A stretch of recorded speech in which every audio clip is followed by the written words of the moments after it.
Hello, everybody. Welcome back to the REDX Podcast. I am so glad that you're here. If you're tuning in live with us, thanks so much for showing up live. We love when people come in and are able to ask questions and participate in the chat. So feel free to let us know where you're watching from in the chat if you are tuning in live. We have Corinne with us today. Welcome, Corinne. Thank you so much for having me. Yes, we're so excited. You are a return guest, and Corinne has helped us a lot with our content lately. She is a rock star when it comes to expired prospecting. So we're going to be talking about that today, a little bit about cold calling and her success with that. But before we get started, I just want to tell the audience, again, this is a participatory event, so feel free to chat us in. Andrew just asked, is this live now? Yes, Andrew, it is live right now. So you can chat in and ask questions if you'd like. Also, if you want to subscribe to the podcast, you always can at redx.com/podcast. You put your email in and we'll email you every time we have a new episode. And I think that's it for that. Awesome. Okay, Corinne, why don't you give us a little bit of an introduction for people that don't know who you are? Just give us a couple minutes of who you are, where you came from, stuff like that. No, absolutely. Absolutely. So I know the intro was on one of the last podcasts I was on, but I'll say it again, like you said, for people who haven't heard it. So my background goes really, really deep back to when I was a little kid. I had a very extensive medical background of having a tumor in my spinal cord and spending my childhood in hospitals and cancer in my early 20s. So I definitely had to have that kind of sink or swim mentality, that warrior mindset at such a very, very young age. I ended up actually going to University of Central Florida because I'm from the Sunshine State to go to college as a criminal justice major. Did not end up doing that. I actually ended up getting into the home insurance industry, and that's where I did home, auto, and business insurance. Started that at 22 years old for 2.5 years. And then from there, my boss was like, you would just make a fantastic realtor, right? So he got me licensed and pushed me into real estate. And to say my start into real estate was a beautiful start would be an understatement. It was not. It was the complete opposite. It was probably one of the funniest starts, but it was something, once again, where you kind of get to these new levels and all of these obstacles and things pop up in your life, and then sink or swim mentality. So ended up really failing forward in the beginning of real estate, but really ended up sticking with that same niche we're going to be discussing a lot on today's call, which has been cold calling. That was something I started to learn and perfect in the insurance industry, and then took that into real estate. So I have been a realtor for a full 4 years now. I am going on my 5th year of real estate, and year to date, I have closed over $60 million in transactions, where 90 to 95% of my business has been primarily outbound prospecting and on the phones. So that is in a nutshell about me. And then, of course, everyone's heard the story of Corinne started as that full-time buyer's agent in the beginning of her real estate career. Once again, fell flat on her face when rates changed, had to pivot, and ended up meeting my coach, Haas Pratt, on an airplane by accident. And then I decided in that moment, Corinne was going to become a listing agent. So in 2023, I took over 40 listings, doing over $23 million in sales. It's my best year in real estate. And what everyone would say was the worst year ever was my best year. And now I'm really, really excited to go into 2024 with the skill set that I have, with the consistent behavior that I have, and with the market also being a lot in our favor right now. And that's a big aha I want a lot of people to get, is we're going into such an amazing market where if you really wanted to win, this is the year to do it. So Haley, I hope I crushed it on that 60 seconds. Amazing. Yes, you did. If anybody is interested, Corinne on our last podcast went more in depth into her background and how she got to where she is today. So we'll link that for sure if you want to go watch that podcast, because it is incredible. Corinne's story is just amazing. She just touched the surface on some of that stuff that happened earlier in your life, and it is so inspiring. So we'll be sure to share that also. But Corinne, you kind of like we're answering a question of like, does cold calling work, right? And you just told us like you started expired prospecting, and 90 to 95% of your success comes from expireds, which is just incredible. And I think that's what everybody hopes when they buy REDX, or when they buy anything, that any lead source or anything they want, that sort of success. But I'm interested because you said you took the cold calling from the insurance industry and brought it into real estate. Is that just like when you came in, you were like, I know I need to make calls. I know that I need to just like start outbound effort because it wasn't just going to come to you. Like, tell me like how you really got into cold calling in real estate.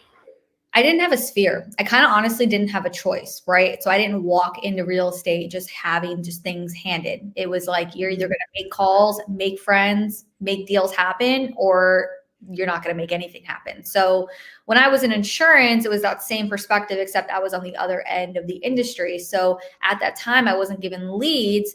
I was just told, call realtors, call lenders, ask them for your get their insurance policies. So it really just started where I'm kind of on the phones trying to figure it out. And I ended up really realizing you can actually build some serious relationships through the phone. And it's not a skill set that happens in like 1 second, but I think people put this like a huge wall up about the conversation being different than just having a conversation when you're at a restaurant or having a conversation when you're at a grocery store. Like we put our own self-sabotage wall up on why can't you do that on the phone? We've all can think of plenty of great conversations you had with a random person at the gas station or in line when you're at an amusement park, right? So it's that same mentality. It's just asking questions, being curious, being genuine. So I just took that exact same mindset in with a new industry where I was no longer getting paid a salary, right? So I really had to hustle and bustle. And yeah, I mean, at the age I was 25 years old, not that we weren't at the time where we were buying houses, but not a lot of people were. So I just decided to create a new family, create a new sphere through people that I could outbound call and reach and, help them reach their goals. Yeah. I love that because I think that is what is so great about real estate. I mean, people can move to a completely different location, right? They have no sphere, they have nobody that they really know, and they can pick up the phone and they can become the go-to agent in their area just through picking up the phone. So I think that is amazing. We have a lot of questions coming in, and we'll get to all of the questions. If you have questions as we're discussing, please keep putting them in the chat. But I do want to ask about expired specifically. Why did you start calling expireds? Why not like for sale by owners or circle prospecting, things like that? And yeah, tell me how you got started with expireds. So I don't believe in reinventing the wheel. So when I happened to sit on a plane with Haas and he's like, I took 30 listings in 30 days. And I'm like, just tell me more. That's what he grew his strong suit with, along with for sale by owner. So what I ended up doing was taking everything that he said to do, putting it into my own lap and finding out what I was good at. So I did try both, and I ended up just being super successful with the conversion on the for sale by owner because it negates that one obstacle all for sale by owners are gonna say, which is, I don't want to pay you commission, right? With an expired, they've already obligated to doing that once. Now we just have to figure out, are we ready to do that again, right? That obstacle that is not there anymore. So I just stayed very consistent. I think the biggest thing is that people don't try things for long enough. And when you're doing this, I promise you, you don't have to try this for like 1 year before you get successful in it. I took my first listing within 2 weeks of doing this because to me, I'm not the most tech savvy. So I'm just figuring out the system, go. So you really could, if you want to, the first day of making these types of calls, set a listing appointment and get a listing. It's just so much more leverage.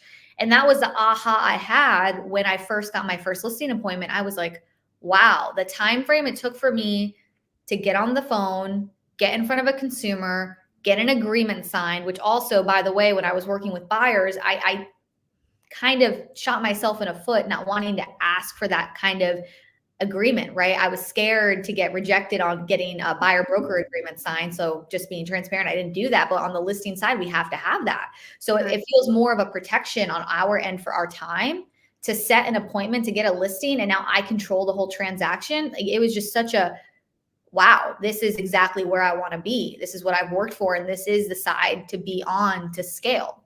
So, stuck with what I was good at, was extremely consistent with it, and then built this beautiful, beautiful database. And I'm still learning new things, new objections, new things to say every single day, because at the end of the day, the market's changing constantly. So we're always having to grow our skill set, learn what to say in today's market, what not to say, and then just keep being consistent with the action, the systems for what works. And this is it. I love that you bring up consistency because I think even people that get on the phone, whether it's, I mean, whatever lead type you want to call, and they run into wrong numbers or they get rejected or whatever, and they decide, oh, cold calling doesn't work for me, or and that's the thing is when you're first starting out, like you said, that you've developed your skill set, and it's a skill to be able to overcome objections and to talk to these people the way that will actually convert them into appointments and then listings, of course. Mhm. And so I love the consistency. Did you start out with a routine? Like, were you like Monday, Tuesday, Wednesday, I'm calling this, or were you just like, I'm picking up the phone till I get a listing, or what did that look like?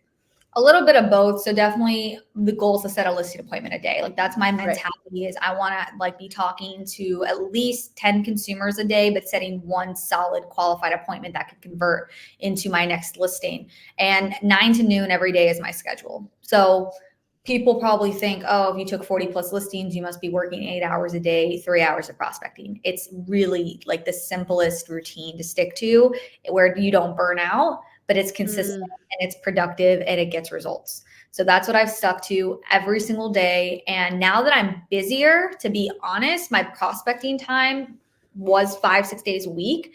It's now gone down to probably, I would say 3 to 4 days a week. If I can hit my 5, because I'm not doing some version of a dollar productive activity, right? No excuses. I'm not just waking up, just saying, I'm just going to go lay out by the pool or something like that. I'm actually at other appointments or doing something dollar productive that would take me away from that. But I'd say in the beginning, as an agent starting this, you're going to have two things. You're always going to have a lot of time or a lot of money. So if you're at the position where you have a lot of time and you need to get the money, then this is where you're committing 5-6 days a week to those 3-hour days. And then there will be time where you have a lot of money and now you need to find a way to leverage. So it depends on where you're at in your business and what you need to focus on. I like that. In the beginning, did you have like, I mean, things that are common like call reluctance and fear and like got down on rejection? Did that happen more in the beginning? Is that still something that you deal with?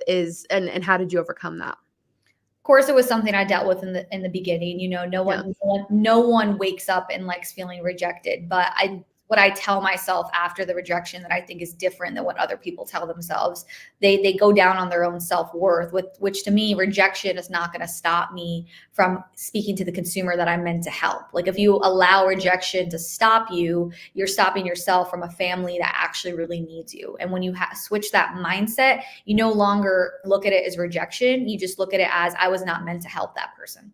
It's a mindset shift. So I wake up every day asking myself, who am I meant to help? Whose life am I meant to change? I mean, there has been people I've talked to who opened up to me on the phone that they have stage 4 cancer, or people who've opened up to me telling me that they are going through a divorce. You know, like these people are actually going through life, right? And the fact that you get to be a part of that chapter and actually help them reach a goal on both ends of the transaction, but I know we're talking about listings here, is extremely powerful. So you're supposed to just really look at yourself as a superhero, not a burden, not an annoyance, not someone who's looking to aggravate someone or ruin their day. You're genuinely helping. So just have that faith. If you're just starting or you have never cold called before, best things I recommend to start to boost that confidence is always in the morning, pour into your cup first. Like get your mind right, listen to a podcast, work out, meditate, just do something to fill your cup first. It's going to really boost that energy, boost the confidence, make you feel good. And then when you go into those calls, that authenticity, that good energy is really going to come through on those calls to where you're going to attract who you're meant to help. So just remember, when you get rejected, when someone hangs up the phone on you, when you get a wrong number, you are just not meant to help that person. And we move on to the next. I love that mindset. I think mindset is so easy to overlook sometimes because it's simple, right? It's just like getting your mind right, and it's maybe not simple because it is something that you have to actively work on and actively make sure that you're in the right mindset to be successful. And so I love that. I love that reminder of, especially with expireds, right? Because expireds have been let down. They've been let down by another agent. And they might be feeling hopeless. They might be feeling embarrassed. They might be feeling all sorts of things as an expired. And for you to call them, you're really like giving them hope. right? You're giving them hope that I can get the job done for you. Let me show you what I can do. And then you can help them get to wherever they need to go. Because they're probably feeling discouraged. So I love that, especially with expireds. I think we should get into some of these questions because they're related to some of the things that we're talking about. Andrew asked, how many contacts are you getting an hour? And to add to that, I just want to ask like general metrics that you try to reach. I know we talked about the routine, but like things that the numbers that you try to reach every day, or if you have those. Yeah, absolutely. 200 calls a day is my goal. So that would, with the dialer, will take you about 3 hours. You know, I believe in working smarter, not harder. So the dialer is something I 10 to 10 recommend. Have your systems in place. So 200 leads me to a conversion of at least one listing. And if you're, depending on what market you're in and depending on how saturated your market is with agents or with inventory, is going to dictate the numbers. So that's what I found in my market in Orlando, Florida, just because I have 5 different counties surrounding me within an hour. We have 40,000 agents around in the industry in this general Central Florida area. So once you take those numbers into account and take on how many listings you're looking to take per day or per week, and then just kind of reverse engineer the process, that's what I found worked for me. And I 10 of 10 recommend anyone else to kind of follow that. I love that. Another question from Beatrice said, hi, do you call everyone on the list? Do you call people on the do not call list? Also with this, because sometimes not a lot of people have a ton of new expireds every day, or they don't have enough to, like want to call for as long as they want to. Do you call old expireds and things like that? Well, not to get myself in trouble on like the public internet, but you're just if your phone number is on a list in front of me, regardless of what the phone number says, I am calling it. So, but I don't know if I just shot myself in the foot saying that, but let's say that. Believe it or not, I actually hit a lot of the newest expireds first. And I do believe in processes, systems, and understanding like the market you're in. So for example, right now specifically, I love calling all of the new expireds, the ones from the day before, the ones from the day before that, the ones of the current month, right? All January. And then let's hit December. I mean, people are going to hear, okay, in December, you couldn't sell your home. Well, guess what? I have a market that you could sell a home in now. We have tax returns coming out. We have a new year, new goal everyone's looking to reach. We have interest rates going down, right? So we're taking advantage of the market terminology that we're in, and we're implementing it into the scripts that we're using to call those leads depending on the month that they expired in. And what right now I'm calling leads from actually January 2023, February 2023, March 2023, because we're going right back into that cycle. Hey, I know you tried this time last year and you failed around this time last year. This is what's happened in the last year. Is this still a goal you're looking to reach, right? So in regards to the organization and skills, I stick more with the numbers and the hours and the consistency of that, and I've seen a result versus focusing on exact months to call and exact days to call.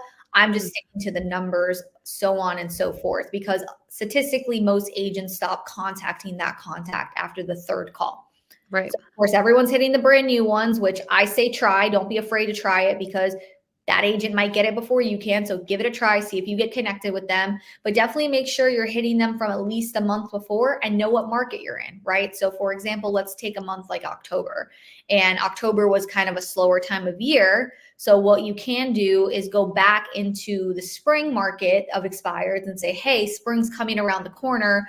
What's the reason your property didn't sell? And is this a goal you're still looking to reach? And understand the pain and the pleasure. The pain and the pleasure of why someone decided to sell is going to dictate if they need to do this to make this decision right now, or if there's a better time for not only you, but for them to get this done. Remember, we aren't obsessed with just listing any home, because at the end of the day, we have to sell the home, or else they don't get paid, we don't get paid. And then if we don't get a result, they're not happy with the result again. So we really want to be strategic with our business, not desperate. Oh, I like that. Yeah. I think you answered Lynn's question. They asked, do you call the ones that expired 12 to 18 months ago, or more current, which sounds like you do both. And follow up, I think, is so overlooked. You said like most agents will call 3 times, right? But usually the deals happen in like the 8th or 9th contact of a lead anyway. Yes. So if you stick with it, then it can work for you. 100%. Yeah. Okay. Another question. I'm trying to find it. We had a couple people ask like, what's your script sound like? So we can role play if you want, or you can just give us like your introduction script usually that you use when you're calling expireds. I'm gonna let you pick. What should we do? What do people want? Let's role play. Let's do it. Okay, perfect. So you'll be an expired listing, and I'm going to call you. And feel free to be difficult, easy, with however you're feeling today. Okay. So, hey, is this Haley? This is she. Haley, are you still the owner of 123 Main Street by chance? I am. Yes. So I'm looking online at the property. Did that property sell, or is it just off the market right now? We took it off the market. It expired. Got it. So just curious, what happened to this property? Why didn't it sell? That's a good question. I thought that we listed at a good price. I worked with an agent that helped me price it right, and I'm a little confused too as to why it didn't sell. My agent said the market is really hard right now, so we might just have to relist it in the spring or something. Got it. So when you were on the market, it looks like you guys were on for about 6 months. Did you have any showings the last 6 months you've been on the market? We had a few, not as many as I was expecting. Especially towards the end there, we didn't really have a lot. So, Okay. Did you have any offers? no offers. Not one offer the past 6 months? Mm-mm. Did you get any feedback on why the people who saw the home didn't want to present an offer? No, I mean, like my communication with my agent is kind of what I went off of. They just said that people, once they saw the property, just weren't interested, or someone fell off, or they found a different property. So I just, that's kind of the communication I got about the reason. So, Okay. And then how do you feel at the time? Because 6 months ago, obviously, I know things have changed in the last 6 months. How do you guys feel you were priced for the market at the time? like, I mean, I thought it was fair. I thought it was what we needed. And it was how we were going to net the money that we needed. And especially with looking at some of my neighbors that are also trying to sell their house, it seemed pretty priced around the same. So, Okay. So Haley, it looks like a great home. I mean, why are you selling it? we are trying to move back to Texas. Got it. So let me ask you this. The last 6 months you've been on the market and this property didn't sell. Were there opportunities in Texas you couldn't go for because this property was kind of sitting there? Yeah, we did have a job opportunity down there that is kind of on hold right now. Hopefully it'll still be available when we can make it down there. But it wasn't like a must need. We have to go right now, but. Okay. So on a scale of 1 to 10, if you could still get this thing sold top dollar, how are you feeling? I mean, I would love to get it sold. I just don't think it's ready for the market, and in the current market that we're in. So I'm not super confident that we'll be able to. Okay. So it sounds like in a perfect world, this thing could sell. We're at about a 10, correct? For still wanting the sense of to get it sold and move over to Texas. Okay. Sure. So here's what I'd like to do, Haley, and it might sound like a little bit of a strange niche, but the reason I reach out, two things. One, I never want to advertise this to my off-market list if the property is not for sale. You know, I like to be ethical and reach out to the owner and ask their permission first. But two, my niche, it might sound like a little bit of a strange niche, but my specialty has been selling homes agents failed to sell the first time. And the reason being so is because I created this really unique marketing plan, and it's been guaranteed to sell my clients' homes twice as fast for the most amount of money. But more importantly, I don't kind of work with anyone and everyone. If I don't feel like I can actually sell someone's home or get them the result that they want, I actually don't even take the listing, right? Because I believe time is money and time is of the essence for consumers. Also, I have this really unique marketing plan. So I never like to I have this really unique easy exit listing agreement where I don't like to hold people to a piece of paper. So when people work with me, if they're not genuinely happy with my services, or if things just aren't working out and they decided, hey, I'm not moving to Texas, I want to stay in my house, there's kind of no obligation to be committed, right? And just make the process so much easier. So I'm going to do a market analysis on this home, and I'd love to give you my honest, genuine opinion of why I think this didn't sell, and if this still could happen. Are you going to be in the area around tomorrow around 5:30? I'll actually be directly in the neighborhood, so I was curious because I could stop by, and I'd love to show you this plan, but also the analysis, and give you an idea if you could still reach this goal of moving to Texas. Yeah, thanks, Corinne. I appreciate that. I mean, I will be around at 5:30, but I don't want to lead you on here because I think that we will probably relist with the same agent that we used for the first time. And just curious, is the agent going to be doing anything differently this time that they didn't do the last time? I mean, I would hope so. I think that they told us that they're going to try to market a little bit better and be a little bit more proactive that way. But like I said, they really did just blame the market and how it was going to be a lot better if we waited till the spring. All right. Well, Haley, can I be frank with you real quick? Of course. They had it on the market the last 6 months. They didn't get it done and they blamed the market. At the end of the day, homes sell in any market. It's just depending on strategy and the plan. Did you ever end up seeing a marketing plan from the other agent, or was it just kind of listed for sale, sign goes in the front yard, and we cross our fingers and hope it sells? Yeah, I did not have a marketing plan presented to me. Okay. Well, why don't we do this? No obligation, 30 minutes. What I'd love to do is show you this marketing plan. So you can end up making the right decision on who you think is going to be maybe a little bit more aggressive to move forward with. And at least when you see my marketing plan and the other agent wants to say, hey, let me try this again, you have something to compare it to, right? Like, hey, what's your plan now to actually make sure we don't end up here? Does that sound fair? Yeah, that sounds fair. All right. Well, last question I always like to ask. If you love my marketing plan, you like my easy exit listing agreement, my communication guarantee, and just kind of my upfrontness, right? I like to be very honest and very genuine. And 30 minutes, I'll show you kind of like break down why this didn't happen. And again, remember, I'm not going to tell you what you want to hear. I'm going to tell you what you need to hear. Can I still get this done? And what's the time frame and the price range I actually think this home could sell for? Would there be any reason why I couldn't earn your business? I mean, if you show me all of that, I don't think so. Awesome. Well, listen, I got you in my calendar for tomorrow at 5:30, and I will look forward to bringing all this information, add some value, and seeing if I can still help you reach your goal. Okay. All right. Thank you. I love that. Again, for me, I love it. Ooh. I know. I thought I was being too easy. I had to like throw you a curveball. Threw me a curveball. I was like, yes. Well, what's funny is I was going to say, I mean, one of the most common objections is like, oh, you're the 15th agent to call me. But the way that you phrased the beginning of the call didn't really allow me to say that, because you were like, oh, just asking questions about the property. And so a lot of my objections you kind of like handled before I could even get to them, which was amazing. And so I love that. I'm curious so I did actually have a question. Somebody asked, like, do you leave voicemails at all if people don't answer? I've never left one voicemail. I'm just gonna be very honest with you guys. I never left the voicemail. Yeah. Also, Maureen asked, this is kind of into, you also kind of said this in your script. How do you ensure that property hasn't been relisted before calling? Sounds like you just ask them. Like, did this sell? Or are you trying to sell? Or well, the good news is with the REDX system, it'll actually show you if the property has been relisted. Right.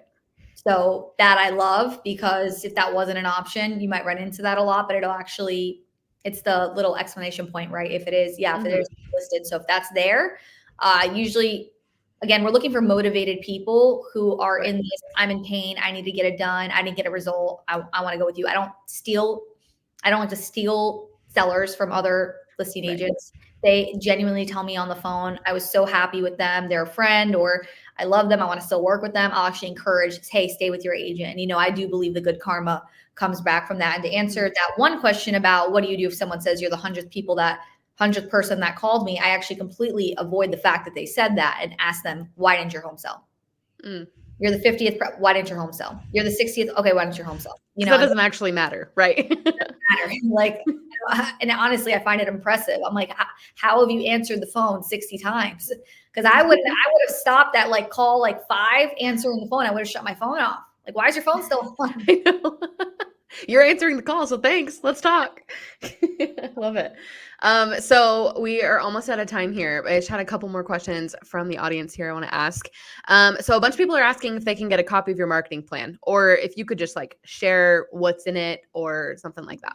So here's what I'm going to do. I'm going to put my email once again in the chat. And then if you are on this call, send me an email. Just want to make sure it's spelled right. Send me an email with the heading plan, and I will send a little something special for you guys to help make sure we're getting you a unique plan created to make sure in your market, no one else is going to have it, because this is special for you. And with my coaching clients, we do the exact same thing. At the end of the day, a plan is putting a list of things together that you do differently as an agent and branding it to yourself. Remember, you are the business owner, you are the brand, and you are the plan. So when I say it like that, why it sounds special is I'm creating a solution for people. Where at the end of the day, what this plan says is things we do as agents. We do open houses, we send out mailers, we pre-market a property, we market it to our team, we market it to our past clients, we do this and this and that. And you put all that list, you put a name at the top, so and so marketing plan, now you have a solution. And when I figured that out, part of me was like, why didn't I figure this out sooner? You know, it's a solution that ensures people you're working towards getting a result. Right. I love it. All right. And I did have a couple of people ask if this, if they can get a recording of this. This is just on YouTube. So once this is over, for people that came in late or whatever, you can just replay it instantly after it's done. So just wait for this to be over and then you can go back and watch the replay. But thank you so much, Corinne. This has been awesome. We had a ton of people chime in today. So I know a lot of people are interested in expired prospecting, of course, and how to do it effectively. So thank you so much for coming on and sharing your expertise. If you had just like a last little bit of advice that you could leave with our audience today, what would that be? Oh, absolutely. I'm happy you asked that because I had something that I really wanted to say today that I've been thinking about. So recently, making this decision to go into a full throttle listing agent and believing in myself and actually just like creating a business made me realize that before I was a slave for my business and now I'm a business owner.